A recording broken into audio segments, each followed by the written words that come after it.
हरिओम सभी को। दीन दयाल विरद संभारी, हरऊ नाथ मम संकट भारी। दोहा संख्या 6। जड़ चेतन गुण दोष मैं, विश्व कीने करतार। संत हंस गुण गाहै, पै परिहरि बारी बिकार। दीन दयाल बिरद संभारी, हरहु नाथ मम संकट भारी। अस विवेक जग देई विधाता, तब तज दोष गुणहि मनुराता। काल स्वभाव कर्म बरियाई, भलेउ प्रकृति बस चुकहि भलाई। सो सुधारि हरि जन जिम लेहि, दलि दुख दोष बिमल जसु देहि। खलहु करहि भल पाई सुसंगु, मिटहि न मलिन स्वभाव अभंगु।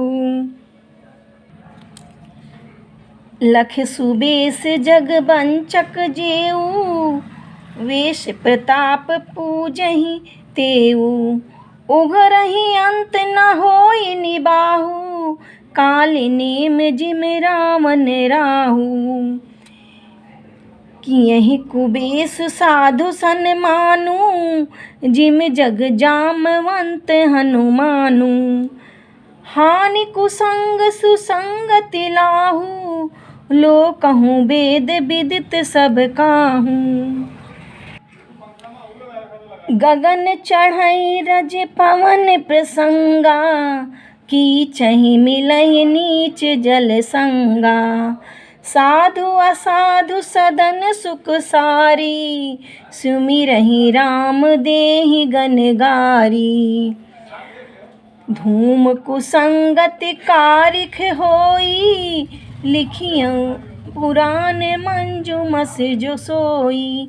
सोई जल अनल अनिल संघाता, होई जलद जग जीवन दाता। होई जलद जग जीवन दाता। अब अर्थ पढ़ेंगे। दोहा संख्या ये 6 है, इसी का अर्थ पढ़ेंगे। जड़ चेतन गुण दोष मैं, विश्व कीन करतार।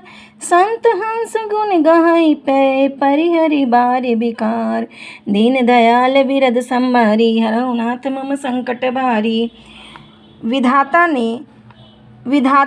ने इस जड़ चेतन विश्व को गुण दोष में रचा है, किंतु संत रूपी हंस दोष रूपी जल को छोड़कर गुण रूपी दूध को ही ग्रहण करते हैं। विधाता जब इस प्रकार का विवेक देते हैं, तब दोषों को छोड़कर मन गुणों में अनुरक्त होता है। काल स्वभाव और कर्म की प्रबलता से भले लोग भी माया के वश में होकर कभी कभी भलाई से चूक जाते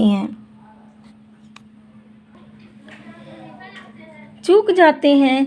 भगवान के भक्त जैसे उस चूक को सुधार लेते हैं और दुख दोषों को मिटाकर निर्मल यश देते हैं, वैसे ही दुष्ट भी कभी कभी उत्तम संग पाकर भलाई करते हैं, परंतु उनका कभी भंग न होने वाला मलिन स्वभाव नहीं मिटता।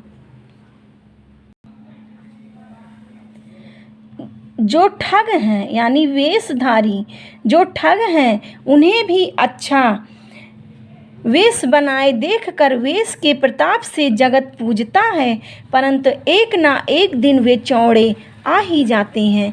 अंत तक उनका कपट नहीं निभता, जैसे कालनेमी रावण और राहु का हाल हुआ।